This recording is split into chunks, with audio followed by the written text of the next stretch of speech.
ওই মেয়ে বলছি কি তোর বাড়িতে আজকে যাবো আমি।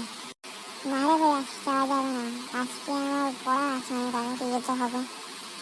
আরে বেল বেজে গেছে, চ চ চ চ ক্লাসে চ। আরে হ্যাঁ, তাড়াতাড়ি যেতে হবে, মানে স্যার উঠে গেলে পিঠে চামড়া উঠে যাবে আমার। কি শুনছি আমি? হ্যাঁ, আমি এলে তোমার পিছনে চামড়া উঠে যাবে? দাঁড়াও, প্রিন্সিপাল স্যারের কাছে যাচ্ছি। আমরা না দেখতে মারি না, তবু আমার না মিথ্যা প্রবাদ। দাঁড়াও। না না স্যার, কিছু না কিছু না কিছু না কিছু না, এই তো ক্লাসে যাবো। দাঁড়াও, যাচ্ছি। স্যার কোথায় যাবেন আপনি? এখানেই থাকবেন তো? প্রিন্সিপাল স্যারের কাছে যাচ্ছি, দাঁড়াও। চল ভাই, স্যারের চলে গেলে প্রিন্সিপাল স্যারের কাছে, এখন কি করবো?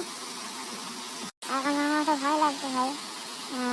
প্রিন্সিপাল স্যার দেখে গেলে কিছু কেন দেবে, মাথা খারাপ আছে নাকি তো? চল চল চল, স্যারের কাছে যাওয়া যায়। হ্যাঁ ভাই, ঠিক বলেছিস। কি রে ভাই, আয়। এরপরে আমার সাথে কি হলো হতে জানার জন্য লাইক, সাবস্ক্রাইব এবং কমেন্টে লিখে দাও পার্ট 2। বাই।